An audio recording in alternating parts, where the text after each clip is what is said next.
Padre, queremos nuevamente buscar tu rostro y pedirte que tú puedas guiar esta predicación, eh, esta enseñanza, Padre, que tenemos en tu palabra inspirada, que es suficiente y autoritativa para nuestra vida, Señor. Sabemos que todo lo que tú tenías para el hombre ya ha sido revelado a través de este libro eh, de autoridad, Señor, que tú nos has dejado por medio de tu palabra, tu revelación especial, Padre. Gracias porque donde podemos entender quién eres tú, también quiénes somos nosotros, Señor, y el destino eterno de nuestra alma y el propósito aún para el cual estamos en esta tierra, Padre. Gracias porque no es algo que tenemos que descubrir, no es algo que tenemos que pensar o estar investigando, sino que tenemos que abrir la Biblia y entender qué es lo que tú esperas de nosotros, Padre. Y Señor, como iglesia queremos exponernos a este gran tema que estamos tratando acerca del perdón, Señor. Cuánto para aplicar a nuestra vida en el diario vivir, pero también, Señor, en medio de las relaciones, eh, tantas cuestiones, Señor, de amargura, de enojo, de resentimiento, que se encuentran muchas veces en el corazón. Y Señor, solamente con la verdad podemos hacer frente a esos pecados y con la obediencia a la verdad sobre todas las cosas. Guíame, Señor, en estos versículos que vamos a estar estudiando y que tu Espíritu Santo lo pueda aplicar a cada corazón conforme a la necesidad de cada uno, Señor. Pero que tu palabra no pueda ser atendida como lo que es, como tu palabra, que pueda ser recibida con mansedumbre en el corazón y que no sea resistida, Señor, sino que podamos humillarnos y arrepentirnos de nuestros pecados al escuchar la exposición de tu palabra. Pedimos que tú sigas edificando tu iglesia y salvando y santificándola. En el nombre de Jesús, amén. Bueno, el domingo anterior estuvimos dando inicio a lo que es la serie de estudios en la carta breve de Filemón, tan solo 25 versículos, pero sabemos que trata el tema del perdón. Y hay un dato que no mencioné el domingo pasado, pero aunque todos damos por entendido que Filemón habla acerca del perdón, sin embargo, nunca va a aparecer la palabra perdón en la carta. ¿Y cómo es? Habla del perdón, pero nunca aparece la palabra perdón. Sí, porque todos los elementos y los conceptos son acerca del perdón. Claro que esta carta no habla del perdón, pero si recordás en el contexto histórico, esta no es la única carta que llegó a la iglesia de Colosas, sino también llegó la carta a los colosenses, que tenemos ahí nomás a un par de vueltas de página. Y en esa carta sí hay una orden a perdonarnos y se utilizan esas palabras. Por lo tanto, la carta personal a Filemón, a una persona que tenía parte en el liderazgo de la iglesia, es una aplicación específica con un caso puntual en cómo se debe ver el perdón dentro de la comunidad de creyentes. Así que esta carta sí habla del perdón, aunque no necesita mencionar las palabras perdón, ¿no? Vimos algunos aspectos introductorios en cuanto al perdón y para definirlo, lo que hicimos fue ir a un pasaje en el Nuevo Testamento, específicamente en Mateo 18, donde Jesús narró una parábola, una historia que nos daba enseñanzas y que nos definía con precisión lo que es el perdón. Y ahí en las hojitas les puse algunos conceptos bíblicos en cuanto al perdón para reforzar un poco más sobre este punto antes de seguir avanzando con el estudio del libro. Y permítanme introducir estos conceptos bíblicos acerca del perdón. Ahí tienen una palabra griega, afiemi, se pronuncia de esa manera, y esa palabra nos transmite que el perdón es la cancelación de una deuda. El perdón es la cancelación de una deuda. Y acompáñame a Marcos capítulo 11, versículo 25 al 26, y vamos a ver dónde aparece esta palabra. Marcos capítulo 25, Marcos 11, versículo 25 y 26. Dice así, y esto es lo que dijo Cristo. Y cuando estéis orando, perdonad, si tenéis algo contra alguno, para que también vuestro Padre que está en los cielos os perdone a vosotros vuestras ofensas. Porque si vosotros no perdonáis, tampoco vuestro Padre que está en los cielos os perdonará vuestras ofensas. Ahí hay un verbo que está en activo imperativo. Esto es una orden. Y dice, cuando estéis orando, perdonad. Es una orden, un mandato del Señor Jesús. Y este perdonad transmite la idea de soltar, de dejar de culpar y no seguir teniendo en cuenta la ofensa de alguien. Ya no lo tengo en cuenta. Este término también se emplea para referirse acerca de la liberación de un cargo, de una obligación, de una deuda o un castigo. Otro ejemplo de este término, afiemi, lo vimos en Mateo 18:27 y simplemente se los leo, donde está la parábola esta de los dos deudores. El versículo 26 que leíamos, cuando el siervo suplicaba por la deuda impagable que tenía, dice que el amo, movido a misericordia, le soltó y le perdonó la deuda. Y ahí se utiliza este término. Observamos con claridad entonces que el perdón es la cancelación de una deuda. Por lo tanto, el perdón implica cancelar la cuenta que tengo contra mi hermano, dejando esa cuenta en blanco, ¿no? Ese registro de la ofensa queda en blanco y evito verlo ahora como un deudor. Ya no me debe nada, no me debe absolutamente nada.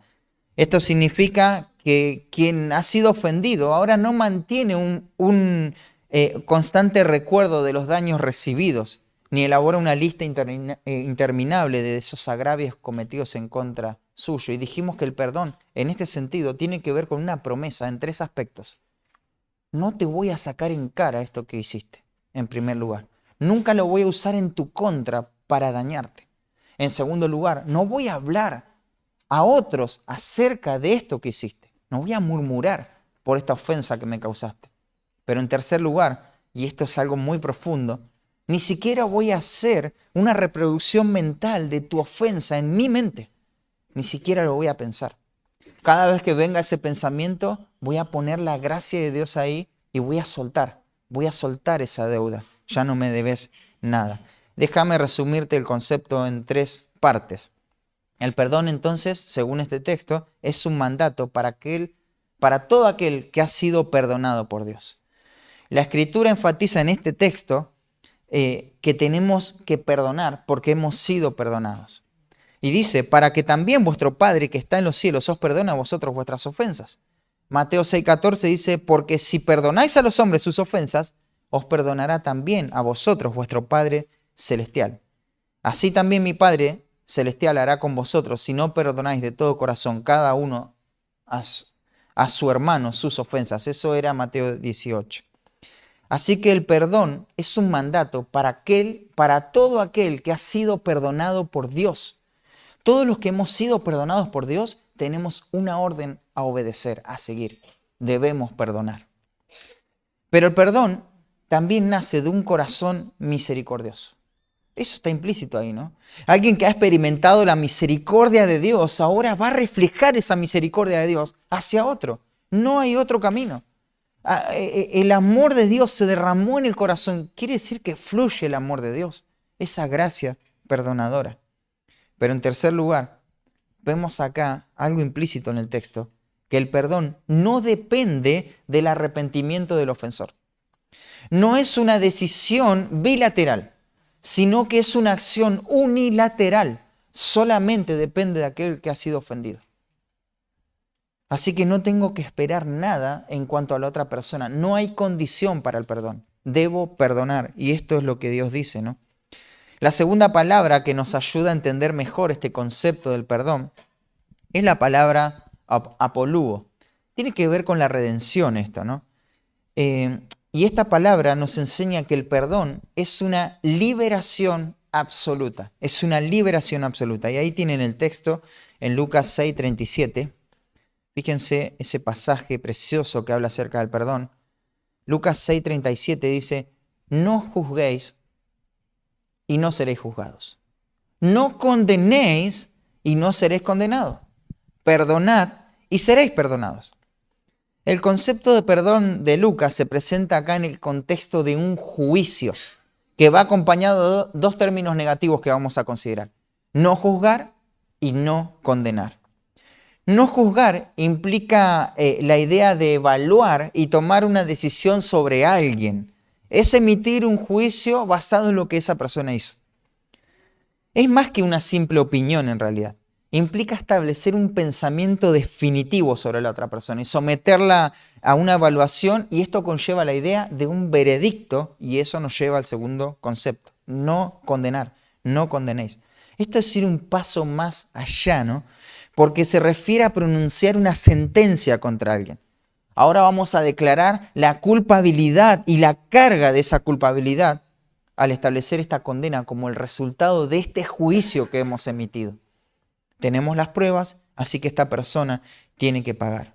Estos términos nos ayudan a comprender lo que es el perdón, porque en este contexto está arraigado de la idea de juicio legal, hermanos. El uso secular de este término entonces se relaciona con la liberación de un prisionero, de un deudor.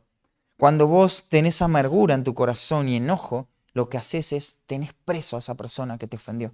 Está en tu mente, está en tu corazón. Cuando vos recordás su nombre, su persona, la asociás con algo que te hizo y está preso ahí, encarcelada en prisión. Por lo tanto, cuando Jesús manda a perdonar en este pasaje, ordena a los creyentes a liberar a sus hermanos de la carga de la ofensa, sin juzgarlos ni condenarlos. El perdón, según este principio, entonces, es un acto de gracia.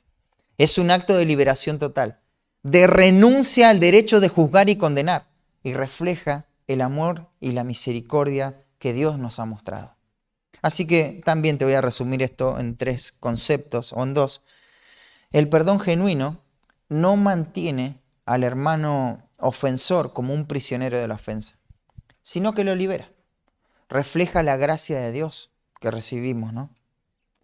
En segundo lugar, el verbo perdonar en este pasaje indica una acción continua. Estén perdonando, podría traducirse. Estén perdonando constantemente, ¿no? Y ahí traemos a colación lo que dice Mateo 18. ¿Cuántas veces voy a perdonar a mi hermano? ¿Hasta 7? 7 es una exageración, ¿no? Un daño tan profundo, ¿lo voy a perdonar 7 veces? No, hasta 7 no, hasta 70 veces 7. Pero no es para que agarremos la calculadora, sino para que entendamos que cada vez que nuestro hermano peca, tenemos que mostrarle esta gracia. Lo tenemos que liberar de forma constante.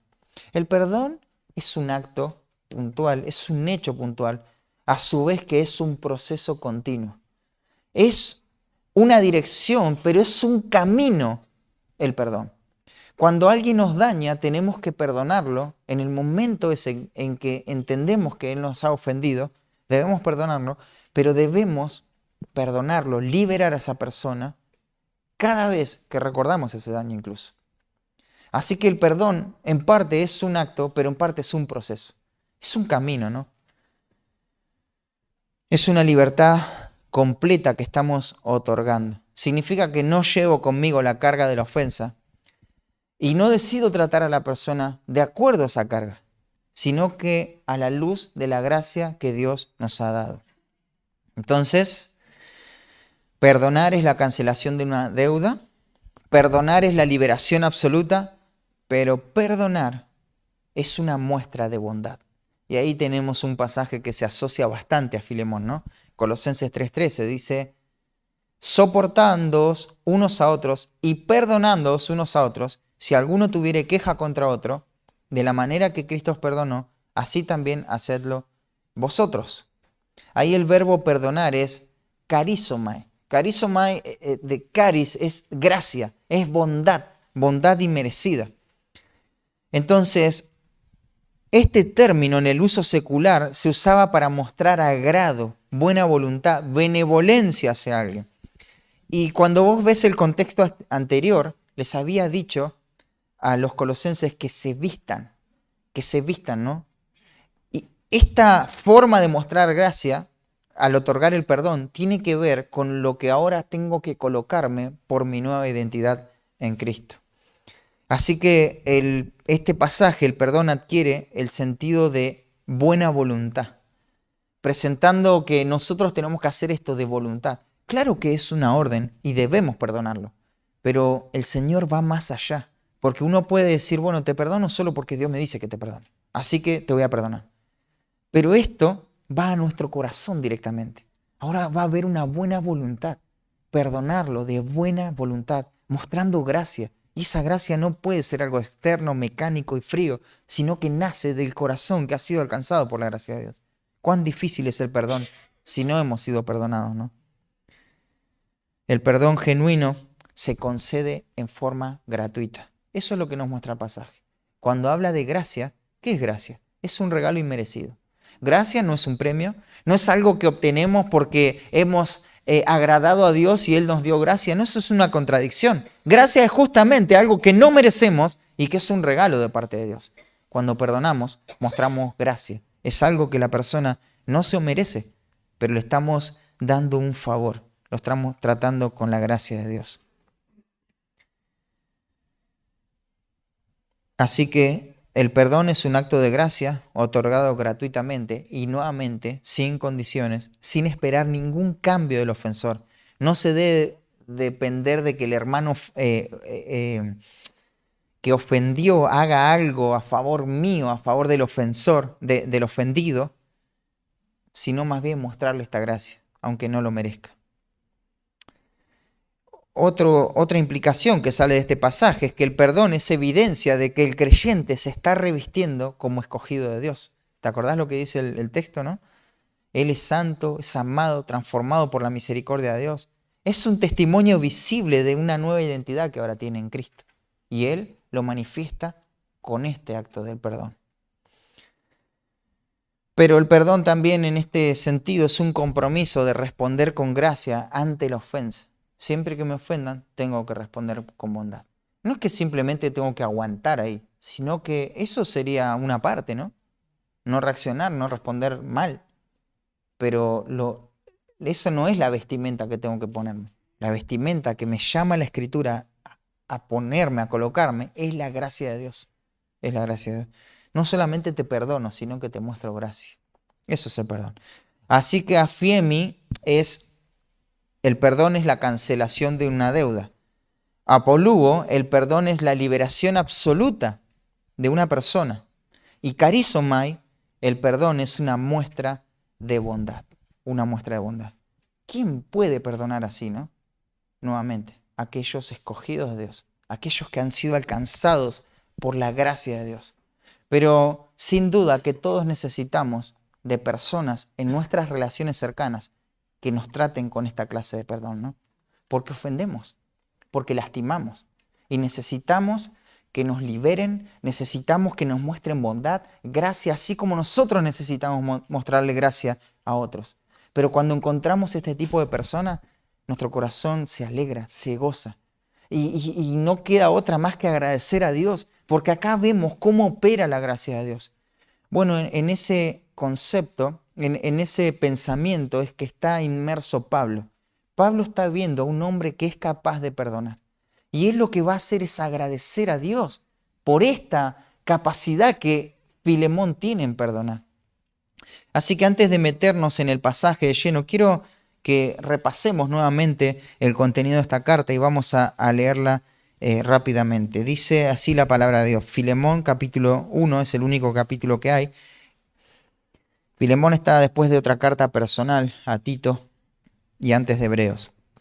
Dice, Pablo, prisionero de Jesucristo, y el hermano Timoteo, al amado Filemón, colaborador nuestro, y a la amada hermana Apia y a Arquipo, nuestro compañero de milicia, y a la iglesia que está en tu casa. Gracia y paz a vosotros, de Dios nuestro Padre y del Señor Jesucristo. Doy gracias a mi Dios, haciendo siempre memoria de ti en mis oraciones, porque oigo del amor y de la fe que tienes hacia el Señor Jesús y para con todos los santos, para que la participación de tu fe sea eficaz en el conocimiento de todo el bien que está en vosotros por Cristo Jesús. Pues tenemos gran gozo y consolación en tu amor, porque por ti, oh hermano, han sido confortados los corazones de los santos, por lo cual, aunque tengo mucha libertad en Cristo para mandarte lo que conviene, más bien te ruego por amor, siendo como soy, Pablo, ya anciano y ahora además prisionero de Jesucristo. Te ruego por mi hijo Onésimo, a quien engendré en mis prisiones, el cual en otro tiempo te fue inútil, pero ahora pero ahora a ti y a mí nos es útil, el cual vuelvo a enviarte. Tú, pues, recíbele como a mí mismo. Yo quisiera retenerle conmigo para que en lugar tuyo me sirviese en mis prisiones por el Evangelio, pero nada quise hacer sin tu consentimiento, para que tu favor no fuese como de necesidad, sino voluntario, porque quizá para esto se apartó de ti por algún tiempo, para que le recibieses para siempre, no ya como esclavo, sino más que esclavo, como hermano amado, mayormente para mí, pero cuánto más para ti, tanto en la carne como en el Señor. Así que, si me tienes por compañero, recíbele como a mí mismo. Y si en algo te dañó o te debe, ponlo a mi cuenta. Yo, Pablo, lo escribo de mi mano, yo lo pagaré. Por no decirte que aún tú mismo te me debes también. Sí, hermano, tenga yo algún provecho de ti en el Señor. Conforta mi corazón en el Señor. Te escribo confiando en tu obediencia, sabiendo que harás aún más de lo que te digo. Prepárame también alojamiento, porque espero que por vuestras oraciones os seré concedido. Te saludan Epafras, mi compañero de prisiones por Cristo Jesús, Marcos, Aristarco, Demas y Lucas, mis colaboradores. La gracia de nuestro Señor Jesucristo sea con vuestro espíritu. Amén. Déjame mencionarte simplemente qué es lo que está sucediendo acá, ¿no? Filemón era un hombre que se había convertido a Cristo. Entendemos que en el ministerio que Pablo estaba desarrollando ahí en Éfeso, ya que no hay registro de que Pablo haya ido a Colosas, de donde era oriundo Filemón. Y Filemón era un hombre que parece que tenía posesiones, bastantes posesiones, ¿no? De hecho, tenía una casa grande donde se reunía la iglesia, imagínense. Pero a su vez, al menos tenía un esclavo. Este esclavo se llamaba Onésimo. Y Onésimo no era un buen empleado, un buen esclavo, sino que causaba muchos desafíos tenerlo a él como esclavo, ¿no? Seguramente muchos problemas en cuanto a la administración, generaba alguna clase de pérdida. Era una persona que la Biblia lo describe como alguien inútil, alguien que no es útil, alguien que no hace lo que tiene que hacer y alguien que realmente no querés que te ayude. Hace todo lo contrario, ¿no? Entorpece las cosas. Sin embargo, parece que se le tenía algún tipo de paciencia a este Onésimo, hasta que un día probablemente haya robado algo grande, que haya perjudicado fuertemente a la familia, y lo que hizo fue huir. Huyó, se fue de Colosas. Y se fue a donde se podía ir cualquier persona que había hecho algo malo, ¿no? A Roma, la capital, a la ciudad de Roma. ¿Por qué Roma? Porque Roma era bastante propicia para esconderse debido a la cantidad de gente que había y el poco control que había en ese sentido. Piensen que si a Filemón lo encontraba un soldado romano o alguien en el camino o en una ciudad pequeña, podían hasta matarlo, porque los romanos cuidaban mucho que los esclavos no se rebelen en contra de sus amos, ya que todo dependía de esto, ¿no? El sistema laboral. Sin embargo, él se va a Roma y se encuentra con Pablo. Dijimos que probablemente lo haya buscado a Pablo, haya escuchado algo acerca de Pablo, aunque no era creyente. Y Pablo estaba preso en Roma, en una casa alquilada, y él recibía a personas, ¿no? Y en una de esas recibe a Onésimo. Le comparte el Evangelio y Onésimo es transformado por la gracia de Dios. Ahora este esclavo malo, ahora es un hijo de Dios y empieza a cambiar. Dios empieza a transformar sus vidas y el cambio se ve tremendamente y hay un contraste que impacta los corazones y es un testimonio grande a todos los que lo ven, ¿no? Antes era conocido por este sobrenombre inútil, ¿no? Y ahora es útil. Pero es útil a los propósitos de Dios. Él ayuda a Pablo, lo sostiene. Es útil al Evangelio. El Evangelio progresa gracias a Onésimo que se esfuerza porque los propósitos de Dios se extiendan, ¿no? Entonces es de mucha ayuda, de mucho ánimo. Y uno podría decir, bueno, borrón y cuenta nueva. Nueva vida para Onésimo. Sin embargo, el Evangelio no es algo teórico que adquirimos en nuestra vida y nos olvidamos de todo lo demás, ¿no? Hay un problema que tiene Onésimo. Él hizo algo malo en su pasado y tiene que ir a dar la cara. Tiene que resolver este conflicto. Entonces Pablo se entera de lo que sucede y con el dolor de su corazón, porque realmente se generó un vínculo profundo con Onésimo, ahora va a mandar a Onésimo exponiéndolo al peligro en el camino, lo podían matar, incluso Si Filemón no lo perdonaba, también podía morir. Sin embargo, Pablo no lo manda solo. Lo manda con Tíquico, pero también lo manda con esta carta que acabamos de leer. Ese escrito hace más de 2000 años fue lo que de alguna manera estaba preservando la vida de Onésimo, ese escrito inspirado. ¿Y qué hace ese escrito? Hace un llamado, Pablo. Un llamado muy afectuoso hacia Filemón, a quien conocía y amaba también, y de quien tenía un testimonio muy grande. Y le dice, perdónalo, recibilo. Recibilo, yo sé que te dañó, pero perdónalo, perdónalo. Y eso es lo que habla la carta, habla acerca del perdón. Y claro, hoy no vamos a ver todo, vamos a ver solamente del versículo 4 hasta el 7.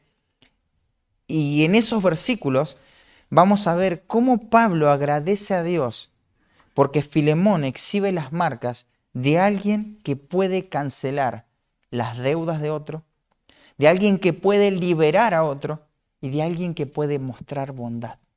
Hermanos, eso es el perdón que vimos al principio.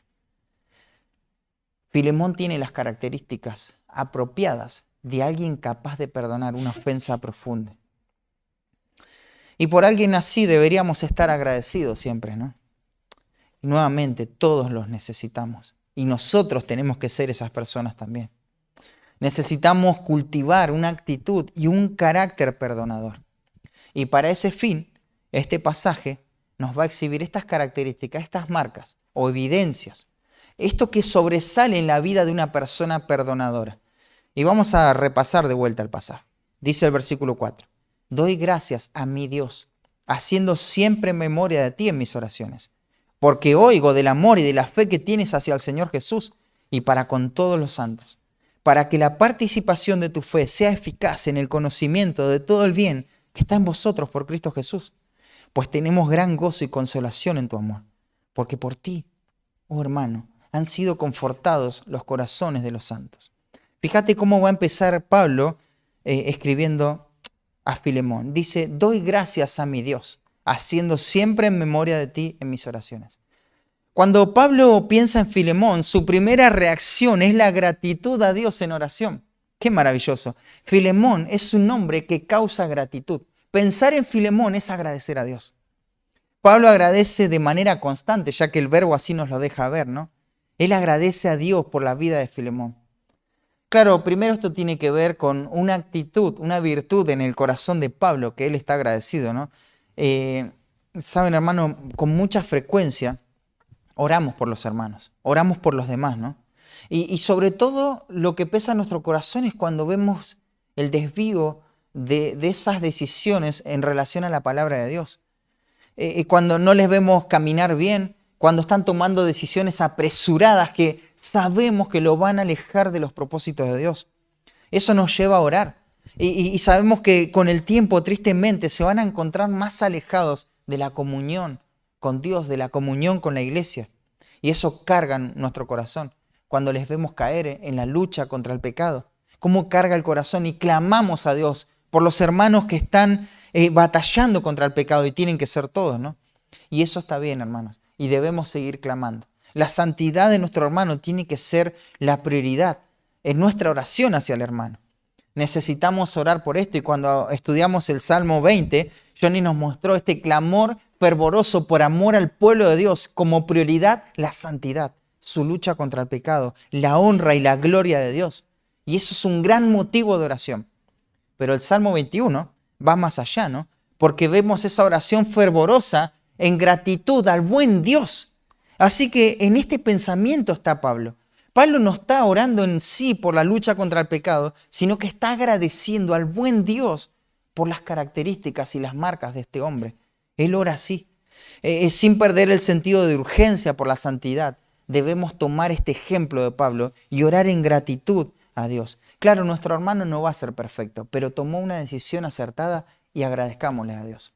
Agradezcámosle, digamos, bueno, no nos acostumbremos a eso. Sé que cada uno está haciendo lo que tiene que hacer, sin embargo, eso es un motivo para agradecer a Dios. ¿Sabes por qué? Porque nuestro corazón es engañoso y perverso. Entonces, cuando hacemos la voluntad de Dios, eso no es normal. Eso es lo que se debería hacer, pero no es normal. Así que, como Pablo, necesitamos agradecer a Dios. Y fíjate que Pablo no es que está adulando a Filemón, sino que él le dice la verdad, agradece a Dios. Alguien dijo alguna vez que en cada tipo de sociedad o cultura la gratitud es la más rara de todas las virtudes. Es la más rara. En cualquier cultura, poné los chinos, poné quien sea, lo más raro que vas a ver es la gratitud. Y tristemente esto incluye también a la cultura cristiana. Pero cuando vos ves a Pablo, él da gracias a Dios cada vez que un creyente está haciendo lo que tiene que hacer. Cuando está cumpliendo con sus responsabilidades, él agradece a Dios. Y hay tantas veces que podemos ver a Pablo en esto, y anotá si querés la cita, yo te los leo. En Romanos 1:8 dice, primeramente doy gracias a mi Dios mediante Jesucristo con respecto a todos vosotros, de que vuestra fe se divulga por todo el mundo. Pablo agradece a Dios porque los romanos están predicando el Evangelio y su fe se divulga por todo el mundo. Qué agradecido a Dios, cómo están alcanzando el mundo estas personas. En Efesios capítulo 1, versículo 16, Pablo no cesa de dar gracias por vosotros, por la iglesia. Él los recuerda y sabe cómo ellos sirven de manera práctica a la iglesia. En Filipenses 1:3 dice Pablo, doy gracias a mi Dios siempre que me acuerdo de vosotros. Colosenses 1:3 también, orando por vosotros, damos gracias a Dios, Padre de nuestro Señor Jesucristo. Primera de Tesalonicenses 1:2 dice, damos siempre gracias a Dios por todos vosotros, haciendo memoria de vosotros en vuestras oraciones. Esto es algo que hace memoria. Piensa intencionalmente en la iglesia y agradece. No es algo que vino a su mente nada más. Pero en Segunda de Tesalonicenses dice que debemos siempre dar gracias a Dios. O sea, no solamente que es algo que es una virtud que tiene Pablo, sino que él dice, tenemos que dar gracias a Dios cuando alguien está haciendo lo que tiene que hacer. Pablo agradece, por ejemplo, por Timoteo. Él sabe que su fe no es fingida y esto causa gratitud a Dios y agradece por él. No solamente él va a agradecer a Dios, sino que en Colosenses, y esto está muy cercano a nuestro contexto, el capítulo 3, versículo 17 dice, y todo lo que hacéis, todo, sea de palabra o de hecho, hacerlo todo en el nombre del Señor Jesús, dando gracias a Dios. Por todo lo que hacemos de palabra o de hecho, tenemos que dar gracias a Dios. Tenemos que dar gracias a Dios. Y claro, sabemos que Pablo va a exhortar a Filemón a perdonar a Onésimo. Pero cuando Pablo ve a Filemón, ve un creyente que dice, hace y vive como se espera un creyente. Aunque esto es lo que tiene que hacer, él agradece a Dios. Él agradece a Dios sobre todo porque estas características son lo que le van a dar la capacidad a Filemón para perdonar, para obedecer lo que Pablo tiene más para adelante, ¿no? Así que cada una de estas marcas virtuosas que destaca Pablo están asociadas de manera íntima, de manera estrecha, en una relación con Dios y con los otros creyentes. Ahora lo vamos a ver bien, pero todo está ligado a Dios y al pueblo de Dios. Claro, porque es imposible experimentar el perdón sin poseer una correcta relación con Dios y con su pueblo. No puedo otorgar ese perdón y no puedo recibir esa clase de perdón si esto no está bien. Y esto no es algo que simplemente nos podamos proponer. Esto es algo que se es. Se es así o no se es. No es algo que puedo adquirir, sino que es algo que tengo que ser.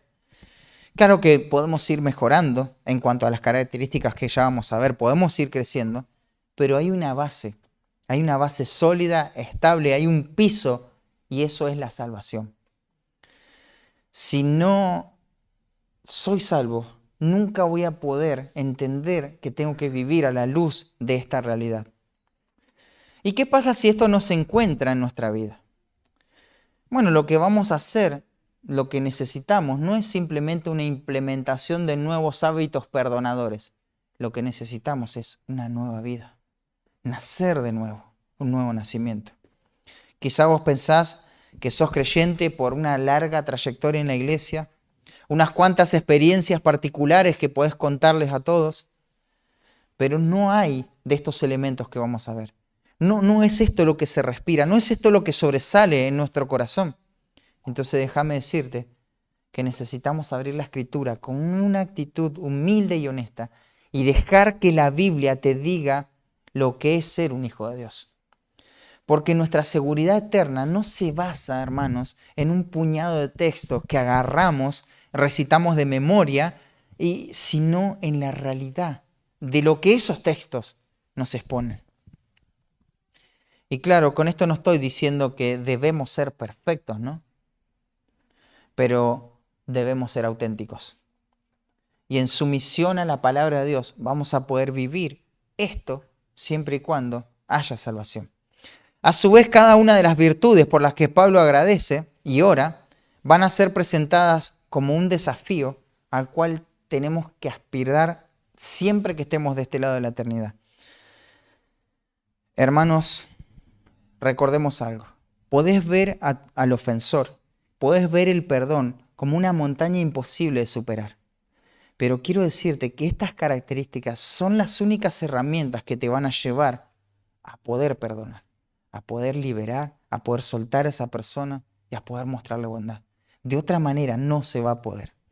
Así que el título en esta mañana se deriva del versículo 4 que ya hemos visto y es gratitud a Dios por alguien que es capaz de perdonar. Gratitud a Dios por alguien que es capaz de perdonar. Y alguien que es capaz de perdonar, en primer lugar, tiene testimonio de amar lo que es más importante. Tiene testimonio de amar lo que es más importante. Fíjate el versículo 5, dice, porque oigo del amor y de la fe que tienes hacia el Señor Jesús. Paremos ahí. Había personas que conocían a Filemón y que estaban con Pablo, ¿no? Y daban testimonio del amor y de la fe de Pablo. Y oigo, esto es un participio presente, realza el aspecto continuo de la acción. Es constantemente estoy oyendo esto. Más al Señor y a los otros creyentes. Esto no es algo momentáneo que tuviste. Tu amor al Señor no es algo que se enfrió, que lo dejaste, lo abandonaste, como una experiencia pasada, fugaz. Pensá en esto, ¿no? Cada vez que estaba ese grupo en Roma reunido con Pablo y pensaban en la iglesia de Colosas, ahí podían hablar de muchas cosas. De Epafras quizá presidía esa charla y más de uno contaría, no sabes, hay un hombre ahí, hay un hombre que ama al Señor y ama a los santos de una manera ejemplar. No es que destacaban lo que sabía este hombre, no sabes lo que sabe este hombre, no, o cómo predica, es tremendo, no. Lo que recordaban de Filemón es cómo ama a Cristo. Es una persona que realmente ama a Cristo. Cristo es el centro de su vida. Él es su prioridad. ¿Qué te puedo contar de Filemón? Ama a Cristo. En simples palabras, es una persona que ama a Cristo. Él sabe que tiene que amar lo más importante. Su corazón está ahí, en Cristo y en el pueblo de Dios. Hermanos, ¿hablan las personas del amor que tenemos por Cristo? Quizá, claro, no todos van a valorar esto, ¿no? Pero aquellos creyentes verdaderos que están entregados a los propósitos de Dios, ¿pueden percibir que amo a Dios de esta manera? ¿Lo pueden ver? Ahora, tenemos que preguntarnos, ¿no? ¿Qué es amar a Dios? Bueno, amar a Dios es responder de manera obediente y comprometida al mandato que está por encima de toda la ley. Eso es amar a Dios. Amar a Dios es el don de gracia recibido por aquellos que han sido amados por Él primeramente. Le amamos porque Él nos amó primero, ¿no? Amar a Dios, hermanos, no es un sentimiento romántico, lírico, palabras de ternura que manifiesto hacia Dios de forma subjetiva y conforme a lo que sale de mi corazón. Eso no es amar a Dios, eso sería emocionalismo, nada más. No es algo personal que vos lo podés manejar a tu propia manera. Pensar, bueno, yo amo a Dios así, cada uno ama a Dios de acuerdo a su manera de amar, de acuerdo a su pensamiento. Amar a Dios no es algo que nadie pueda juzgar y pueda ver en vos. No es alguien que nadie pueda evaluar. No es algo muy tuyo, personal, y bueno, vos lo amás así y hay que creerte. No. Amar a Dios tampoco es una virtud extra que tienen algunos cristianos, que tienen esa gracia de decir, bueno, acá son todos creyentes, pero hay 2 o 3 que aman a Dios. No, eso no es así. No es algo aparte de tu salvación. Amar a Dios es lo que va a distinguir tu salvación. Es lo que va a hablar de quién sos vos en realidad. Amar a Dios no te hace buen cristiano. Tenemos que entender eso. Amar a Dios no nos hace buenos cristianos. Amar a Dios manifiesta que somos cristianos, porque está ligado al Evangelio. Tu amor a Dios no se manifiesta solo en palabras. No es algo que solo afecta a tus emociones, aunque las afecta. Amar a Dios parte de la actitud de un corazón que se va a someter a las Escrituras. Amar a Dios es entregar mi vida en obediencia absoluta a Él. Eso es amar a Dios. Y eso es lo que dijo Cristo, ¿no? Juan 14:15. Si me amáis, guardad mis mandamientos. Y si no guardas mis mandamientos, podríamos decir, no me amáis. Así que el amor y la obediencia a la palabra están ligados. Juan 14:21 dice, el que tiene mis mandamientos y los guarda, ese es el que me ama. Y el que me ama será amado por mi Padre, y yo le amaré y me manifestaré a él. El mismo capítulo, el versículo 23, respondió Jesús y dijo, el que me ama, mi palabra guardará. Y mi Padre le amará, y vendremos a él, y haremos morada con él. El que no me ama, no guarda mis palabras. Eso es amor a Dios. La obediencia es la marca más evidente de nuestro amor a Dios. Eso es nuestro amor a Dios. Ahora, ¿amás a Dios? Claro que no es un amor perfecto, ¿no? No estamos glorificados. Luchamos contra el pecado y muchas veces somos derrotados. Aún así, nuestro patrón de vida no es la desobediencia. No es el pecado, sino la obediencia, porque le amamos. Si la obediencia no caracteriza nuestra vida, entonces es imposible que estemos amando a Dios. Y no hay ninguna razón para pensar que somos salvos. No hay ninguna razón. Necesitamos abandonar la mentira con la que probablemente nos habremos estado engañando, de que porque sabes muchas respuestas del plan de salvación, porque sabes qué viene primero, qué viene después, todo viene explicado con detalles, versículos, citas. Eso es suficiente para quedarme tranquilo con mi salvación. Hermanos, la salvación no es una teoría que yo me aprenda. Ni siquiera es una mera experiencia. La salvación es la realidad manifestada en la vida de personas que aman a Dios y lo demuestran a ese amor a través de la obediencia. Es simple esto, ¿no? Dios rescata personas del reino de las tinieblas y los traslada ¿a qué? Al reino de su amado Hijo. Pero hay un reino y hay otro reino. Antes estaba sometido al pecado, a mis propios deseos, y ahora soy libre. Soy libre del pecado, pero no soy libre completamente. Ahora soy esclavo de Cristo, estoy sometido al reino de su amado Hijo. Claro, este no es un tirano, ¿no? El que gobierna mi vida, ahora puedo disfrutar de una relación con Él, de amor, de confianza. Pero esto es, antes era esclavo del pecado, ahora soy esclavo de Cristo, como lo vimos en la salutación. Y alguien que perdona tiene que amar a Dios. Claro, Pablo parte de esta base. No le va a pedir que perdone a un no creyente, ¿no? Él destaca la salvación en Filemón. Filemón es alguien a quien se le ha perdonado mucho, como a cada uno de los que hemos sido salvos. Se nos ha perdonado mucho. Por eso es capaz de perdonar. Quizá la falta de perdón en tu vida se deba a que no recibiste el perdón de Dios. Esa montaña imposible de superar, que es el perdón, puede tener que ver con que no está la gracia de Dios.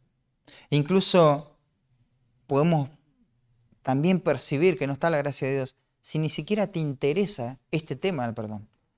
A mí, sí, me hicieron esto, lo otro, pero a mí me resbala todo. ¿Sabes? Eso puede ser peligroso para nuestro corazón. Así que tenemos que comprometernos con el perdón si es que hemos sido salvos. No solo ama a Dios, sino que Él va a amar a todos los santos, ¿no?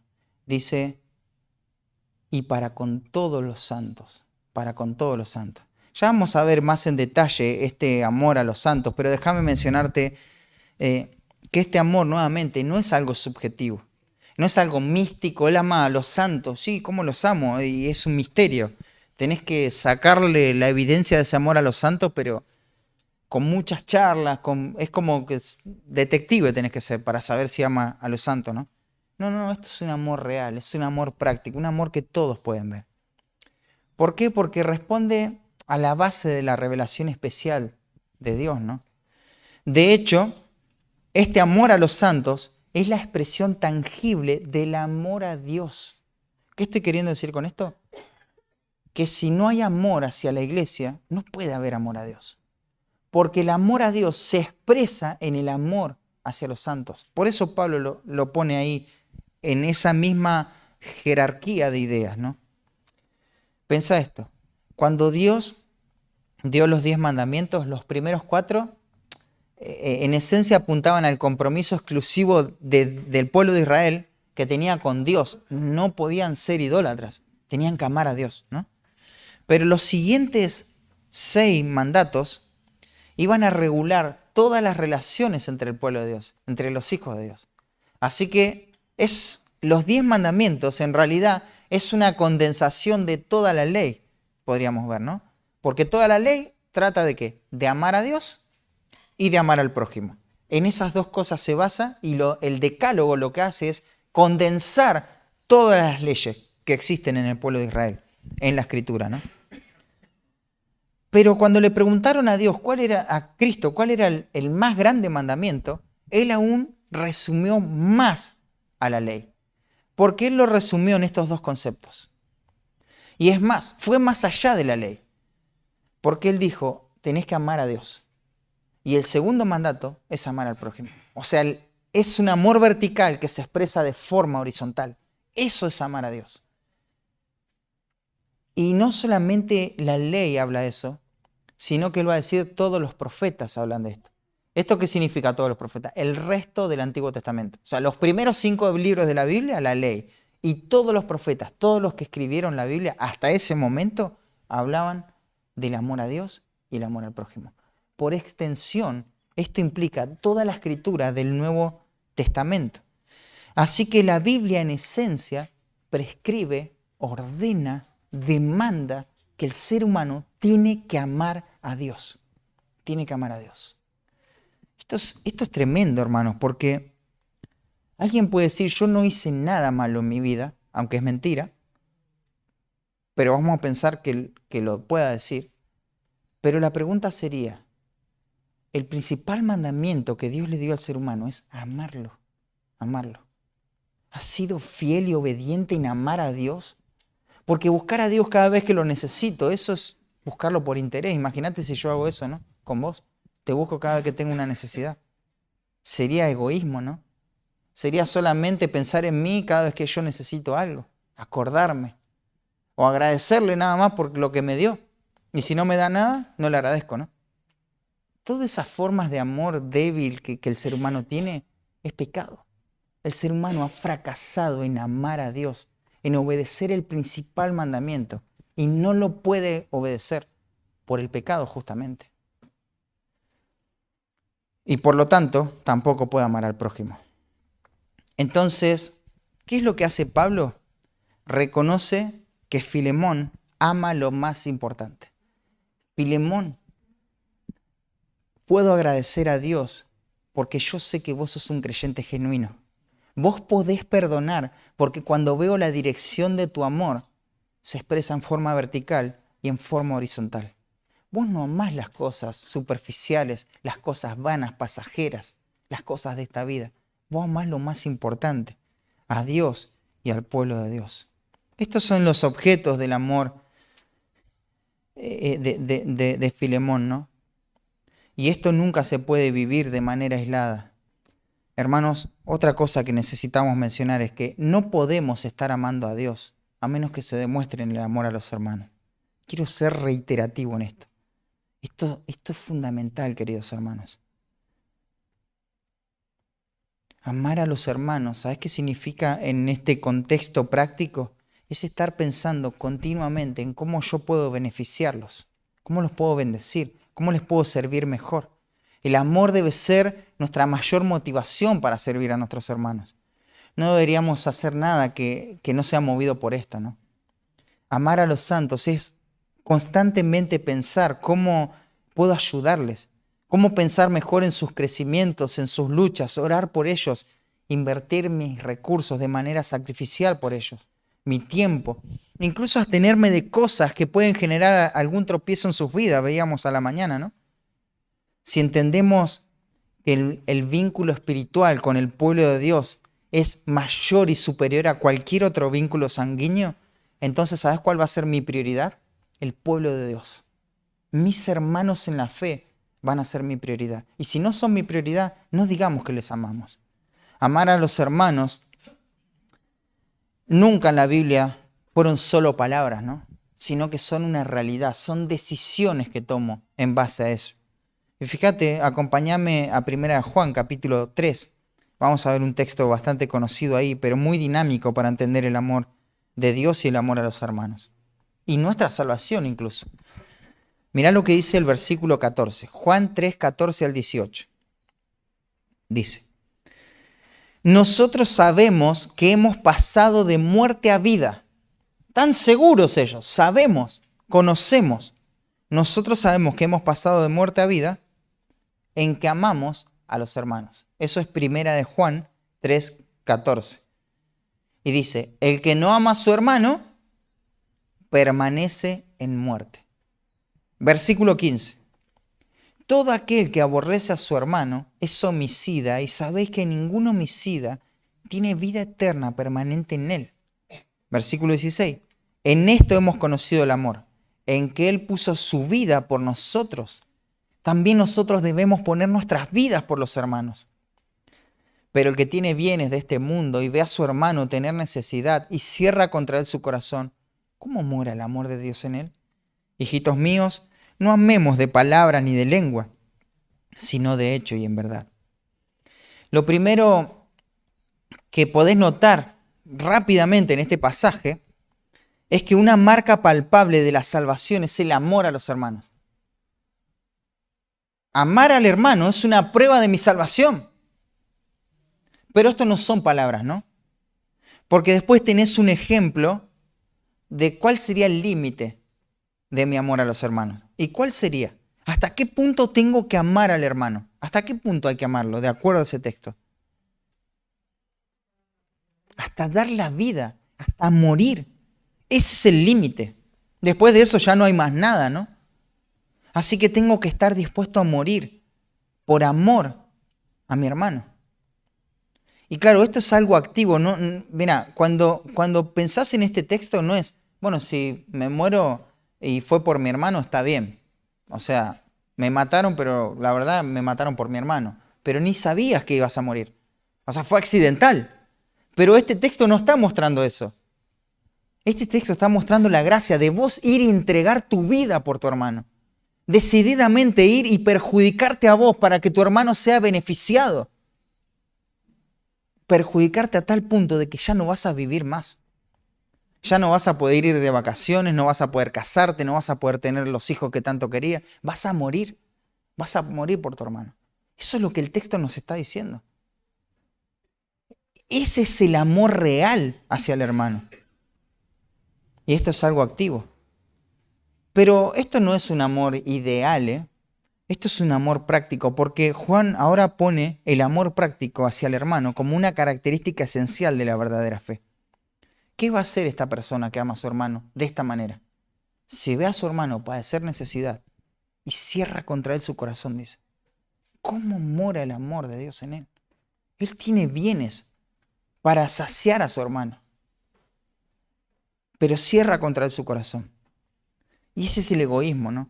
El egoísmo es cerrar tu corazón, es decir, ya está, este es el límite.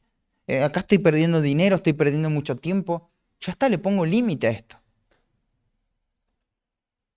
Esto es cerrar el corazón.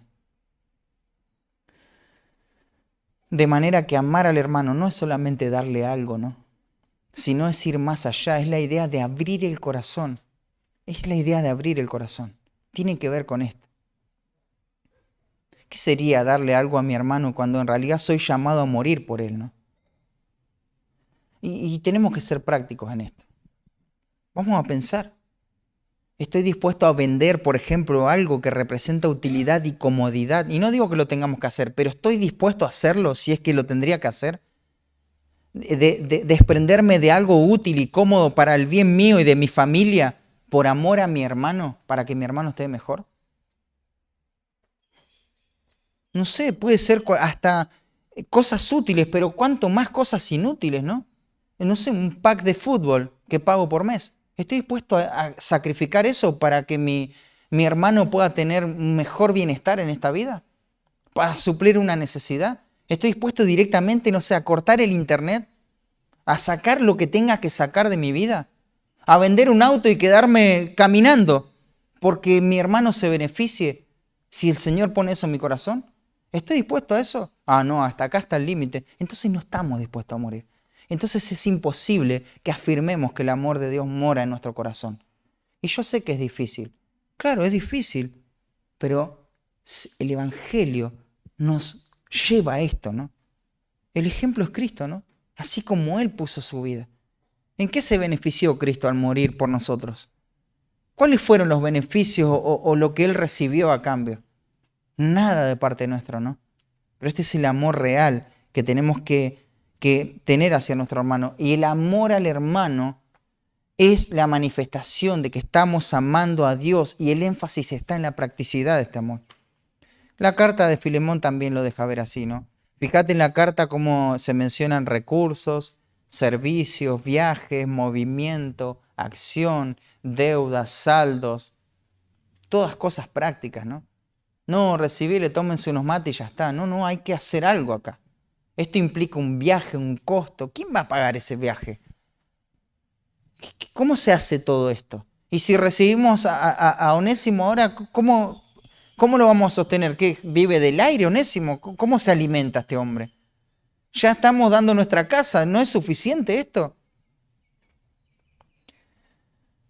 Hermanos amados, Filemón podía perdonar porque tenía testimonio de amar lo que es más importante. ¿Amamos lo que es más importante? ¿Estamos amando lo que es más importante? ¿Y cómo choca esto con nuestro amor imperfecto, no? Cuando vemos en la Escritura ejemplos así, choca con nuestro concepto de amor. No tiene nada que ver con lo que nosotros pensamos, ¿no? Y ahora no solo queda ahí, ¿no? Pablo ya ve esto como una realidad. Es cierto que Filemón ama a Dios y ama al pueblo de Dios. Sin embargo, siempre se puede ser más eficaz en cómo amamos. Alguien me dijo una vez, bueno, le mostramos amor. Bueno, se podía mostrar más. Y yo decía, es cierto, no llegamos al límite en realidad. Hicimos lo que en ese momento creíamos que estaba a nuestro alcance, todo lo que estaba a nuestro alcance, pero esta persona me dijo, siempre se puede amar más. Así que dale gracias a Dios por lo que hicieron, no es que tenés que estar martirizándote en la culpa de lo que no hiciste, pero nunca pienses que hiciste todo lo que podías hacer, porque estás vivo. Y el límite es dar tu vida. Así que es así, ¿no? Hermanos, esto es tan claro como este pensamiento. Mira, nunca vas a pecar en amar demasiado a Dios y a la iglesia. ¿Crees eso? No estoy pecando porque estoy amando tanto a Dios que ya es un ídolo. No va a ser un ídolo. Nunca Dios va a ser un ídolo. Nunca vas a pecar en amarlo demasiado. ¿Por qué? Porque nunca lo vas a poder amar demasiado. Siempre nuestro amor va a ser imperfecto, va a ser limitado. Y tenemos que luchar contra ese egoísmo que lo limita, ¿no? Tenemos que sacar de nuestra mente que ya compartimos demasiado tiempo con el hermano. Es mucho lo que compartimos con el hermano. Claro, cuando lo hacemos bajo la perspectiva egoísta de nuestros propios deseos, comodidad y bienestar, y no el beneficio de nuestro hermano, siempre vamos a pensar que es un exceso. Pero compartir la vida con nuestro hermano, si es alguien por quien tengo que morir, ¿cómo me va a molestar, me va a afectar compartir mi vida con él? No, hermanos, no. Es como pensar que estamos amando demasiado a Dios y nunca vamos a pecar de esa manera, jamás. Nunca vamos a ir más allá del límite.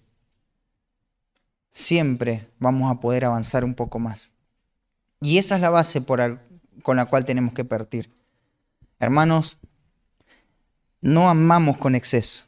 No amamos, como dicen, no con locura. No es cierto eso. No es cierto. No amas a nadie en exceso, a nadie, a ninguna persona. Estamos en falta y necesitamos quitar el egoísmo de nuestro corazón para amar bíblicamente y crecer en nuestro amor.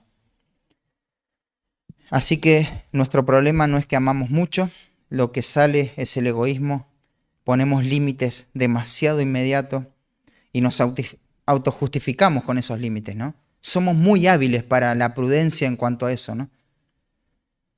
Por ejemplo, ¿puedo flexibilizar mi agenda para servir a mi hermano? ¿Yo puedo cambiar para que él esté más cómodo? Un ejemplo, ¿no? ¿O todo se tiene que acomodar a mi propio beneficio? Todo me tiene que beneficiar a mí. Estoy pensando, no sé, a la hora de ponerme de acuerdo, de charlar con alguien, de ir a hacer una tarea. ¿Qué es lo que más te conviene a vos? No es que a mí me da igual, pero yo quiero servirte a vos, porque te amo, hermano. Entonces quiero que vos no seas perjudicado en nada. Si todos tenemos eso, no hay peligro, ¿no? Pero muchas veces, como la iglesia de Filipenses, cada uno mira por lo suyo propio, ¿no? Que no, sí, yo voy a hacer esto, pero voy a mirar por lo mío. Si yo hago esto, los demás tienen que hacer esto. Si yo hago lo otro, los demás también. Yo hago esto, ya está, cumplí con lo mío, con mi parte. Pero ¿de qué manera estamos amando? Porque cuando hacemos algo, dice la Escritura, que tenemos que hacerlo con gratitud, mostrando amor, mostrando gracia hacia el otro, ¿no? Es cierto que Filemón iba por buen camino, pero aún Filemón tenía que examinar su corazón. ¿Y cuánto más yo? ¿Cuánto más vos? O sea, ¿cuánto más nosotros tenemos que examinar nuestro corazón? ¿Y por qué digo eso? Porque fíjate el motivo de oración de Pablo. Para que la participación de tu fe sea eficaz en el conocimiento de todo el bien que está en vosotros por Cristo Jesús. La traducción de este versículo presenta algunos desafíos, ¿no? Hay diferentes opiniones en cómo esto debe entenderse. Sin embargo, no es que los traductores se contradicen, pero enfatizan más ciertas palabras. La palabra participación ahí es la palabra griega koinonía y está funcionando como el sujeto de la oración. Es de quien se va a hablar esto. Se habla de la comunión de su fe y se espera que sea eficaz. La palabra eficaz, energe, de donde venimos de energético, energía, energizante, ¿no? Vimos esta palabra cuando estudiamos Hebreos 4:12, que dice que la palabra de Dios es viva y eficaz, energética, y que resalta el aspecto práctico de lo que está describiendo. La comunión tiene que ser así, práctica. Esto es lo que el texto está diciendo. La participación de tu fe, la comunión de tu fe se tiene que demostrar en forma práctica, en otras palabras. Y Pablo está orando por esto. Samuel Pérez Millo dice, da la idea de esta forma, orando que tu participación en la fe pueda verse por vuestra buena obra. Cuando pensamos en el modo del verbo, sea en el texto original, está en modo subjuntivo. Esto nos da la idea de una probabilidad. Pablo desea que esto suceda en la vida de Filemón. Él espera que Filemón haga aún más evidente la comunión de su fe y este amor a Dios y hacia los santos. ¿De qué manera? Perdonando a Onésimo. Sí, agradecemos a Dios. Agradezco a Dios personalmente por el amor que le tenés a Cristo, por el amor a los santos, pero oro a Dios para que eso que tenés sea más profundo todavía, sea más eficaz. Así que sé que es algo difícil para vos, Filemón, perdonar. La acción representa algo complicado, pero a su vez esta acción es una oportunidad que no es posible para aquellos que no aman a Dios al hermano. Al perdonar a Onésimo se puede mostrar la gracia de Dios. Mirá, Filemón, la iglesia está presente, ¿te acordás? Estaban todos testigos en la iglesia. La gente que estaba con Pablo también sabía de la carta. La familia de Filemón estaba ahí. Y Onésimo estaba ahí, con la carta en la mano y leyéndola cuando se la entregó a Filemón, ¿no? Y le dice, ¿te imaginás el impacto en la comunión con el pueblo de Dios que puede representar si vos perdonás a Onésimo? Imagínate personas que que van a venir a vos, van a encontrar a alguien que consuele, que oriente, que dé consejería. Va a ser la comunión más eficaz en medio del pueblo de Dios. Es tremendo lo que va a pasar. Así que Él tiene interés por la comunión fraternal. Y esto tiene que motivar la vida de Filemón para perdonar a Onésimo. ¿Qué pasa si él no lo hace? Bueno, produce división en la comunión, produce fricción en el cuerpo. Alguien que no está perdonando es un problema en la iglesia, porque no está mostrando esta gracia, no está manifestando esa gracia. Y dijimos, ¿no? Esa persona está muriendo al no perdonar. Porque la falta de perdón y guardar amargura, es como cuando explicábamos este ejemplo, es un veneno que me voy tomando de a poco, pensando que el otro se muere. Y me muero yo. Así que eso produce en el cuerpo de Cristo desavenencia, ¿no? Produce disensión, produce murmuración. No honra a Dios. Pero fíjate que esta comunión sea eficaz ¿en qué? En el conocimiento de todo el bien que está en vosotros por Cristo. En el conocimiento. Quiero que pienses esto. La palabra ahí es la palabra clásica para hablar de conocimiento, genosis. Pero acá se le agrega un prefijo a esta palabra en el texto griego, epigenosis. O sea, le da intensidad a la palabra y podría traducirse así, un conocimiento preciso. O sea, vos vas a avanzar en la comunión con Dios y con el pueblo de Dios, pero como base va a haber un conocimiento preciso. Claro, porque la verdad es el ámbito para el amor, ¿no?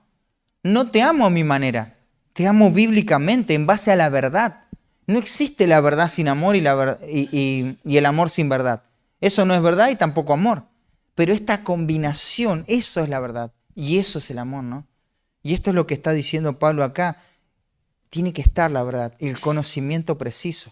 Así que perdonar a Filemón afecta sus emociones, pero no es una respuesta emotiva, sino que es en base a lo que él sabe. ¿Y esa verdad de dónde la sacó? De lo que aprendió de Cristo, que está en vosotros por Cristo, por causa de Cristo. En otras palabras, es debido a la enseñanza de Cristo. Filemón aprendió a Cristo. Filemón puede perdonar por lo que él sabe. Eso que sabe está en su corazón. Él sabe que Cristo le obliga, le demanda esto, ¿no?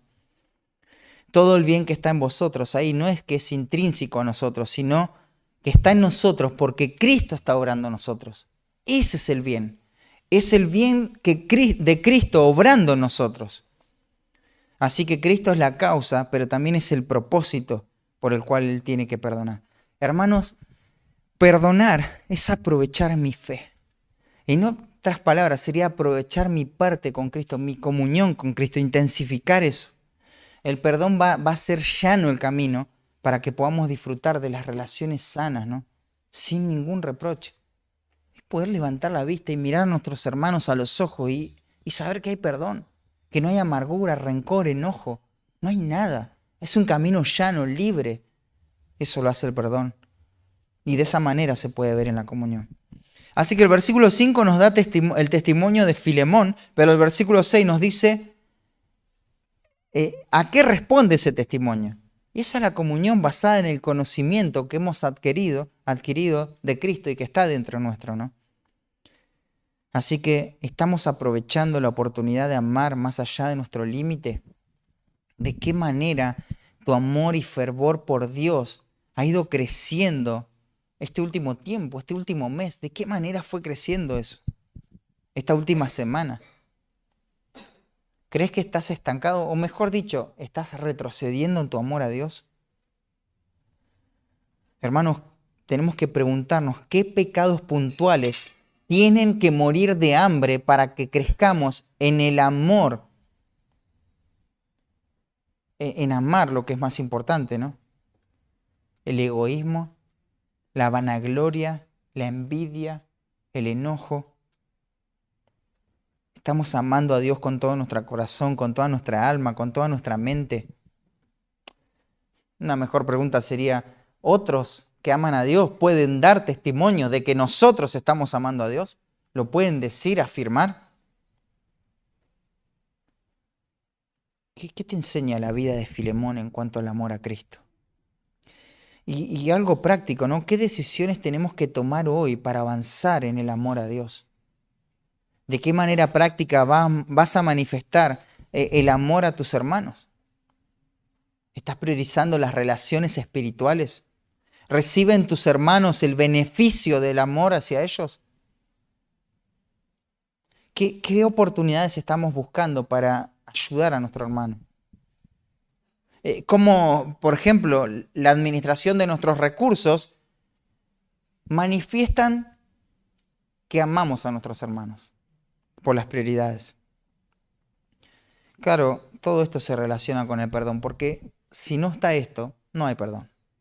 No vamos a poder reflejar el perdón de Dios, porque el perdón no viene desde el vacío.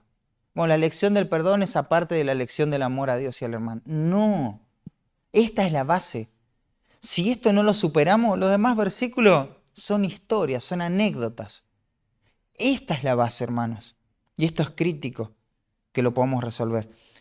Y por último, y vamos a avanzar rapidísimo, quizá lo mencionemos nada más.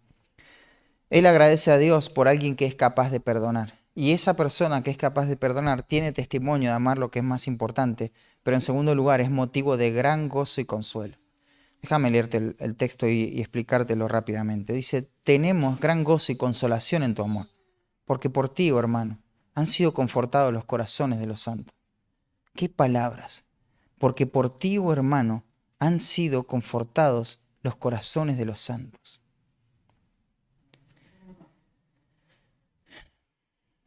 Necesito terminar, pero piensa esto. Tenemos gran gozo. Mirá lo que está diciendo Pablo acá. Cuando él piensa en Filemón, hay algo que se agita dentro de sí. Él tiene gran gozo. Ahí la palabra gozo es una palabra teológica muy importante que es utilizada en otros contextos. No tiene que ver con algo que me hace reír. Mira, pienso en Filemón y me da una risa, me mato de la risa. No está diciendo eso, está diciendo otra cosa. Tiene que ver con algo profundo. El gozo es el fruto del Espíritu Santo, de aquellas personas que caminan en obediencia al Espíritu Santo. El gozo es el resultado de poner mi confianza en Dios, aun a pesar de las situaciones difíciles, límites. El gozo es una obra profunda que se produce en mi corazón cuando soy consciente de que las cosas están bien con Dios. ¿Pero en base a quién? A los méritos expiatorios de Cristo. Eso produce gozo en mi corazón.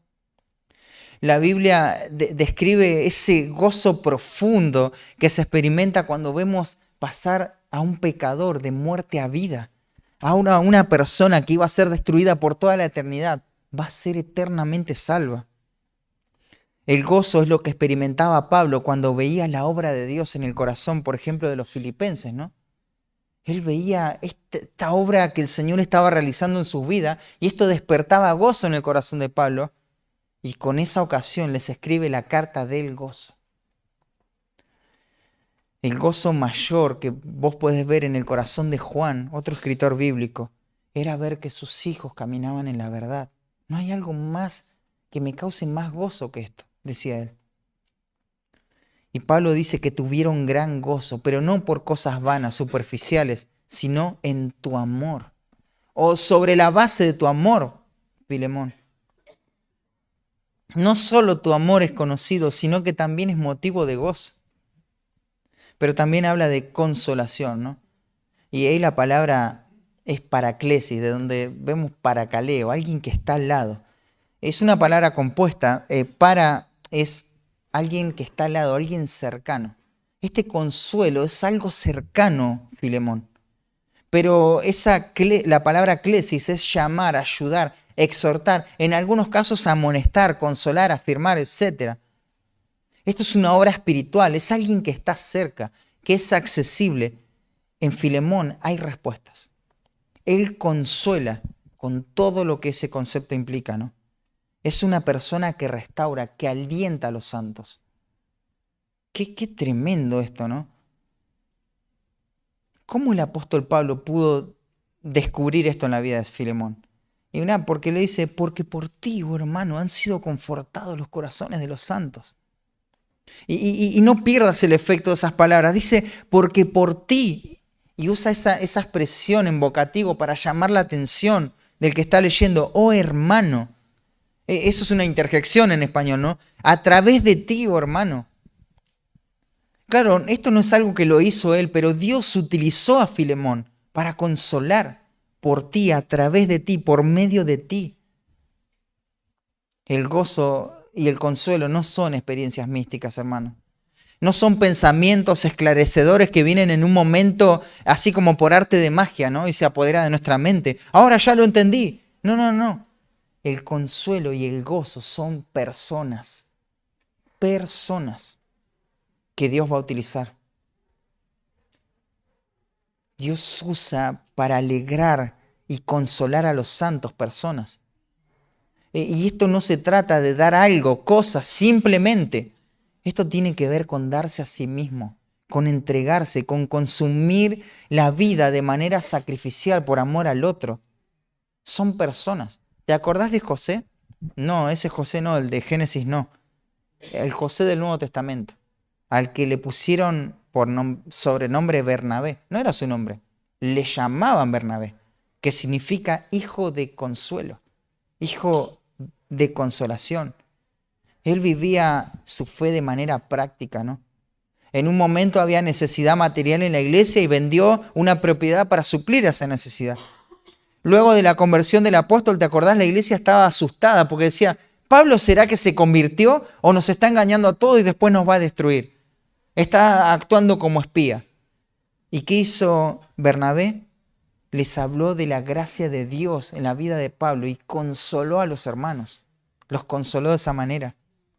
Así que consolar es dar para que otros sean saciados, pero consolar es que otros puedan ser impulsados a la obra de Dios.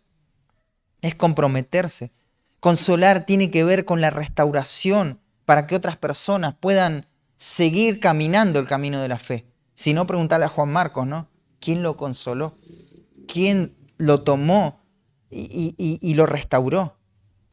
El consuelo tiene que ver con muchas acciones prácticas de personas que aman al pueblo de Dios. Y en esa línea está Filemón. O sea, Filemón es de este calibre. Él es como Bernabé. Es un hombre que consuela y causa gran gozo.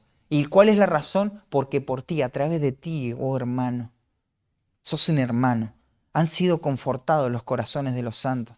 Había personas ahí que estaban en debilidad espiritual y estuvo Filemón ahí para sostenerles, para alentarles.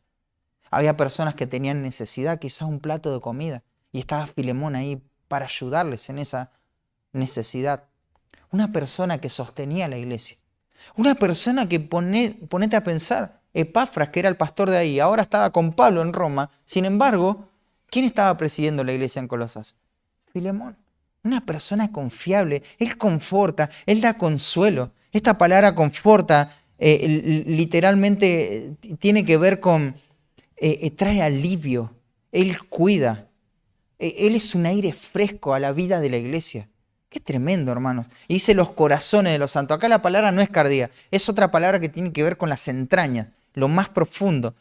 Es una palabra que no me sale, intestino.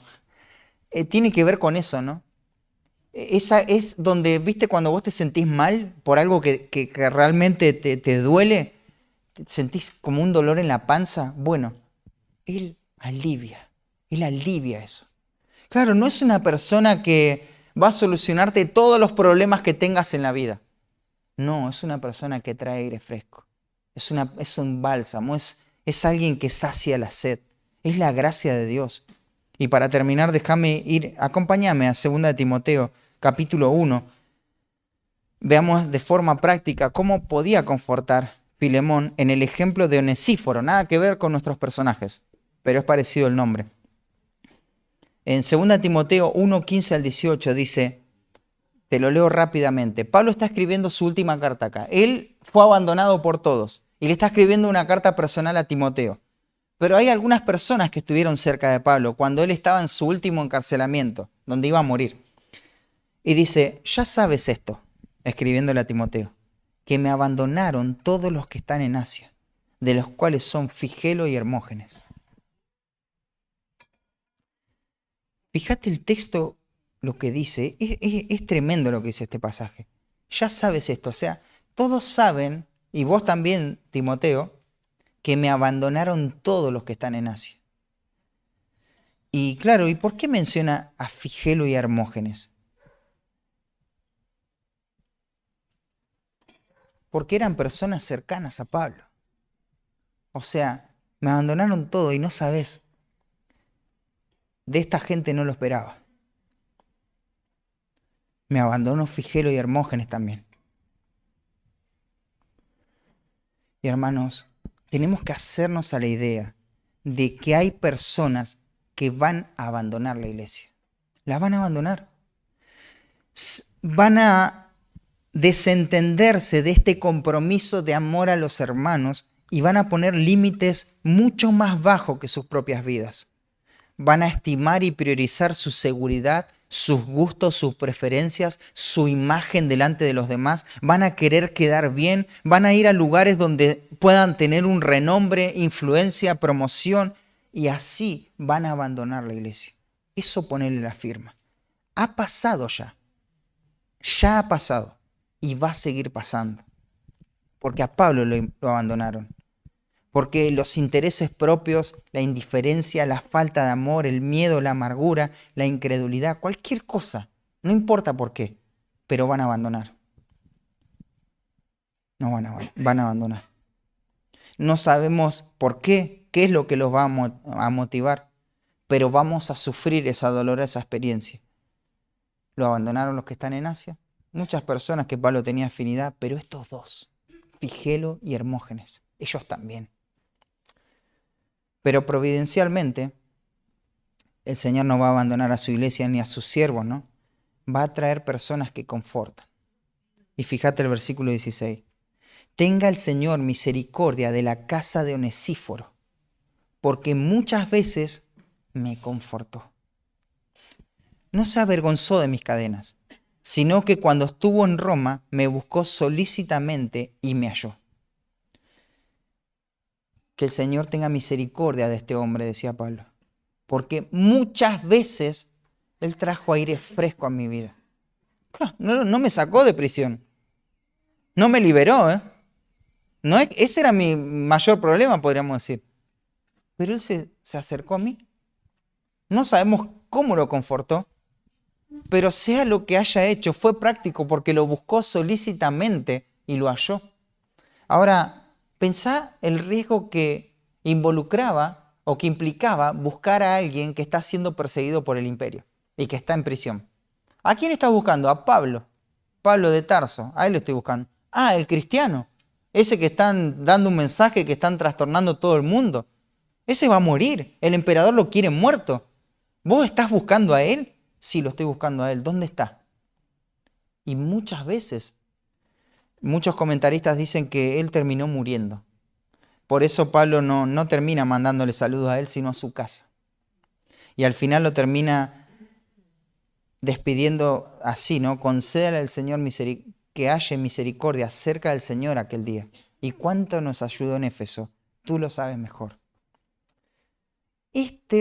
Para que tengan una idea, esta es la clase de hombre que era Filemón, así como Onesíforo. Era un hombre que confortaba a los santos. Traía descanso, alivio, reposo, frescura, aire fresco, traer calma. Hermanos, necesitamos esta clase de gente. Todos lo necesitamos. Todos necesitamos el aliento. Pasamos tiempos en donde estamos cargados, desanimados, tristes. Y muchas veces llegan esos hermanos, no aduladores, sino que traen aliento a nuestra vida. Aire fresco. Los necesitamos.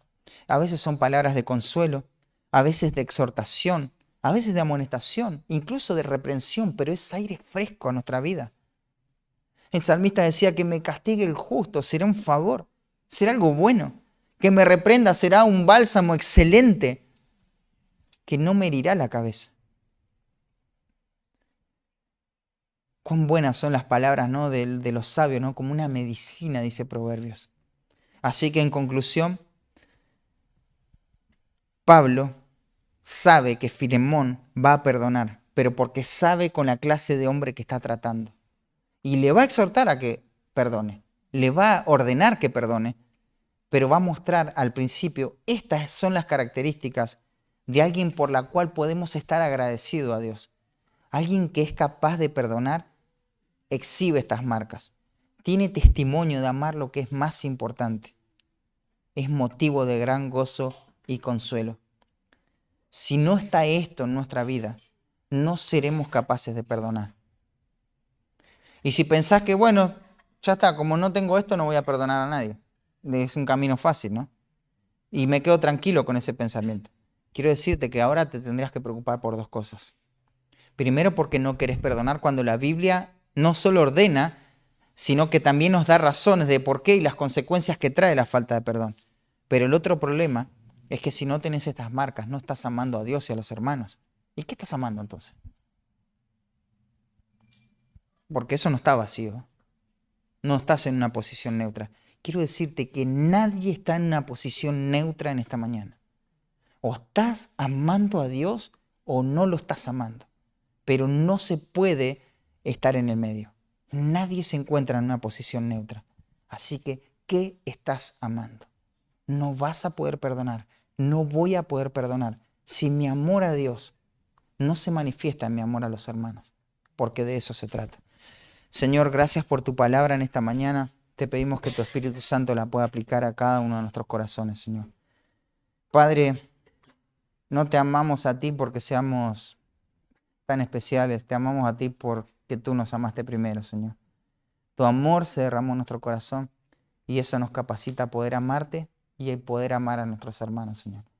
Pero que nuestro amor hacia nuestros hermanos no esté limitado. No sea una muestra trucha de lo que es un amor que está afectado e influenciado por cómo el mundo define el amor, sino como la Escritura lo define, Señor.